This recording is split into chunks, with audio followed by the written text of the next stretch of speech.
জাঁকজমকপূর্ণভাবে অনুষ্ঠানের মধ্য দিয়ে আমিরাত শারজা ইন্ডাস্ট্রিয়াল এরিয়া তিনন্দাজি যাত্রা শুরু করেছি বাংলাদেশি মালিকানাধীন আলতাউস গ্রুপ অব কোম্পানির প্রতিষ্ঠান আলতাউস মোবাইল ফোন। মার্চের 23 তারিখ রবিবার এই প্রতিষ্ঠানের ফিতাহাটি উদ্বোধন করেছি বাংলাদেশ সমিতি শারজার সভাপতি এম এ বাশার এবং স্বত্বাধিকারী মোহাম্মদ বদিউল আলম। আপনারা জানেন আগে তেমন একটা ব্যবসায়ী তেমন ছিল না, আমরাও এখানে তেমন একটা মাথা উঁচু করে কথা বলতে পারিনি।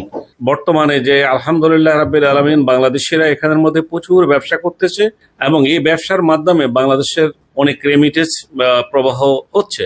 আমাদের প্রবাসী বাংলাদেশের মধ্যে যেটা সবচেয়ে বড় সমস্যা ট্রান্সফার ভিসা এবং নিউ ভিসা, ফ্যামিলি ভিসা, এগুলো নিয়ে আমাদের অনেক সমস্যার মাঝেও আমরা এই ব্যবসা প্রতিষ্ঠানকে তিলে তিলে করে গড়ে তোলার চেষ্টা করতেছি যাতে বাংলাদেশের রেমিটার্সের শক্ত হাত হয়। বাংলাদেশ সরকার এবং আমাদের ইউএই সরকারের সাথে যৌথ বৈঠকে যাতে এই ভিসার ব্যাপারে ভালো একটা সুরাহা আসে আমরা এই আশা সবসময় রাখি।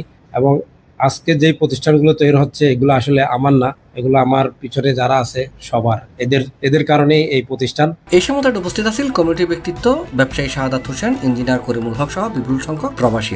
এই সময় অতিথিতলে হই বাংলাদেশি শ্রমিক বিষয়ে বন্ধ থাকনে এই মুহূর্তে বাংলাদেশি উদ্যোগ তলে এডে নতুন কোনো ব্যবসা প্রতিষ্ঠান শুরু করে দিতে পারে। প্রবাসীরা মনে করে বাংলাদেশি হল্লা আমিরাতের ভিসা যত দ্রুত খুলিব ততই ভালো হইব বাংলাদেশের অর্থনীতির লাই। আমাদের যারা ব্যবসায়ী আছেন সংযুক্ত আরবে আমরা অনেক কষ্ট পাচ্ছি শ্রমিকের জন্য। তো দয়া করে আমি আশা করি আমাদের মাননীয় অ্যাম্বাসেডর সাহেব, কনসুলেট জেনারেল সাহেব ওনাদের কূটনীতির মাধ্যমে আমাদের শ্রমিক বিষয়টা যেন চালু হয়। আমরা সকল প্রবাসীরা দোয়া করব, সকল ব্যবসায়ীরা দোয়া করব বাংলাদেশ সরকারের জন্য যদি শ্রমিক বিষয়টা চালু হয়।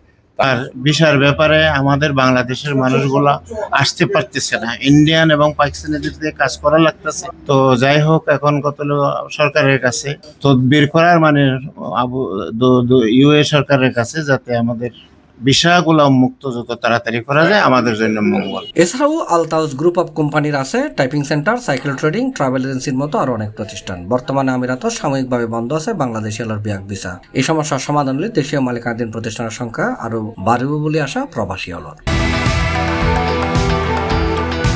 C+ TV, Chittagong.